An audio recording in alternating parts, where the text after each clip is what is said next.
Part 11 की starting में हम तीनों को देखते हैं। वो तीनों उसी गार्डन के बाहर होते हैं। वहाँ पर एक बहुत बड़ा होल होगा था। दूसरी ओर जनरल को बहुत ज़्यादा डर लग रहा होता है। तभी यिंग आगे बढ़ती है तो वो दोनों भी उसके पीछे आगे बढ़ जाते हैं। तभी उन्हें किसी की आवाज़ आती है। वो वहाँ देखते हैं तो वहाँ पर 3 आदमी एक स्कॉलर को बुली कर रहे थे। वो उसका हेड शेव करने की बात कर रहे थे। स्कॉलर कहता है, आप मेरे साथ ऐसा मत कीजिए, मुझे इंपीरियल एग्ज़ाम देने जाना है। उनका लीडर उसे कहता है, एग्ज़ाम को तो भूल जाओ। फिर उसका हेड शेव कर देता है। फिर जनरल पाइकून और यिंग को बताता है, ये लॉर्ड शियो शियोबाई है और ये गार्डन का ओनर है। पाइकून कहता है, शियो शियोबाई बुरा है पर ये फॉक्स स्पिरिट नहीं है। तभी यिंग कहती है, मुझे उस होल में कुछ अजीब लग रहा है, शायद फॉक्स स्पिरिट वहाँ छुपी हो। और वो वहाँ देखने चले जाते हैं। तभी यिंग को एक स्टोन स्ट्रक्चर दिखता है तो पाइकून उन्हें कहता है, ये तो फॉक्स स्पिरिट की मूर्ति है। ये सुनकर जनरल को डर लगने लग जाता है। फिर पाइकून जनरल को और भी ज़्यादा डराने लगता है। उनकी आवाज़ सुनकर शियोबाई और उसके साथी भी वहाँ पर आ जाते हैं। शियोबाई जनरल से पूछता है, तुम यहाँ पर क्या कर रहे हो? जनरल गुस्से से कहता है, तुम्हें ये ट्रेजर गार्डन तो हर मैजेस्ट्री ने दिया था, तुम यहाँ पर बुरे काम कैसे कर सकते हो? मैं तुम्हें हर मैजेस्ट्री की बेइज्जती नहीं करने दूंगा। ये सुनकर शियोबाई अपने साथियों को जनरल पर हमला करने को कह देता है। जनरल उन सभी को एक एक करके पीट रहा होता है। फिर पाइकून भी उनके साथ लड़ने लग जाता है। यिंग भी उन्हें अपनी ट्रिक्स के साथ मार रही होती है।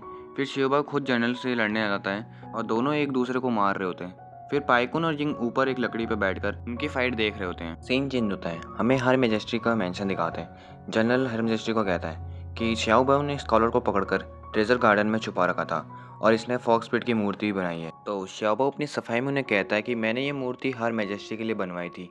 ये बौद्धिस्टवा ग्वांगिन की मूर्ति है। मैंने इसे हर मैजेस्ट्री की तरह कस्टमाइज किया है। तभी यिंग के फादर उससे पूछते हैं, क्या कोई और स्कॉलर भी है वहाँ पर? तो वो उन्हें बताता है कि मुझे नहीं पता था कि वो स्कॉलर है, मैंने तो उसे बस भीड़ से पकड़ा था और वो मेरा नौकर है, इसलिए मैंने उसके हेड शेव कर दिया था। इसमें कोई गलत काम तो नहीं किया मैंने, और ये सब मैंने सिर्फ हर मैजेस्ट्री के लिए किया था। हर मैजेस्ट्री उसे गुस्से में कहती है, शट अप, तुम बहुत लापरवाह हो, तुमने बहुत बेकार काम किया है। और वो अपने गार्ड्स को ऑर्डर देती है कि इसे ट्रेजर गार्डन में रख दिया जाए और बिना नोटिस के ना छोड़े। फिर उसे वहाँ से ले जाते हैं। सीन चेंज होता है, हमें पाइकून और यिंग को दिखाते हैं। यिंग उसे कहती है, मुझे नहीं लगता कि वहाँ पर फॉक्स स्पिरिट थी। मैंने सर्वेंट से पूछा तो उन्होंने मुझे बताया कि वहाँ पर कोई भी और स्कॉलर नहीं था। पाइकून उसे कहता है, मुझे तो वहाँ जाते ही पता चल गया था कि वहाँ पर फॉक्स स्पिरिट नहीं थी। तभी वहाँ पर सर्वेंट आ जाता है और वो उन्हें बताता है कि शियोबाई को गार्डन में रख दिया गया है और प्रिंस टैंग को नया हेड सुपरवाइज़र बना दिया गया है। यिंग खुश होकर अपने फादर को कॉन्ग्रेचुलेट करने चली जाती है। तभी पाइकून को एक लेटर आता है जिसमें उसे किसी ने मिलने के लिए बुलाया होता है। सीन चेंज होता है, हमें वाइट क्वीन को दिखाते हैं। तभी वहाँ पर पाइकून भी जाता है। वाइट क्वीन पाइकून की तरफ स्वॉर्ड फेंकता है, पाइकून उसे डॉज कर लेता है। फिर वो एक दूसरे से लड़ने लग जाते हैं। पाइकून हार रहा होता है तो वाइट क्वीन उससे कहता है, तुम मार्शल आर्ट्स की प्रैक्टिस ना करने के कारण वीक हो गए हो, तुम मुझसे नहीं जीत सकते। पाइकून उसे कहता है, मैं कम अच्छा नहीं हो गया हूँ, आप ही जल्दी जल्दी ग्रो कर रहे हो।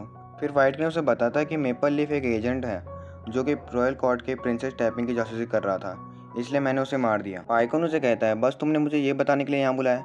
फिर वाइट क्वीन उसे कहता है, तुम इन्वेस्टिगेशन रोक दो और लुयंग भी छोड़ दो, तुम मेरे मिशन में रुकावट बन रहे हो।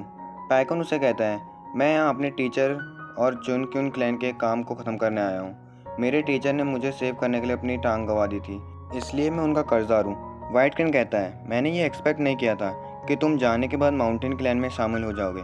पाइकून उसे कहता है, अपने मिशन को भूल जाओ और चुन क्यून क्लैन को भी छोड़ दो, मैं तुम्हारी हेल्प करूँगा।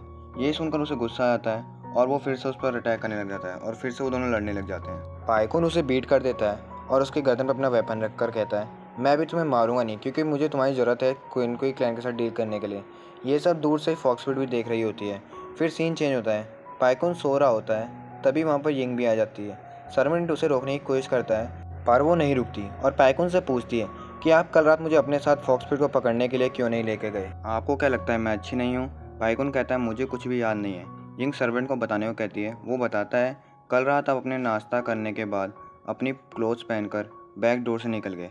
आपने मेन स्ट्रीट का रास्ता ना चुनकर लोयंग वाई जेंगो गेट के रास्ते को चुना।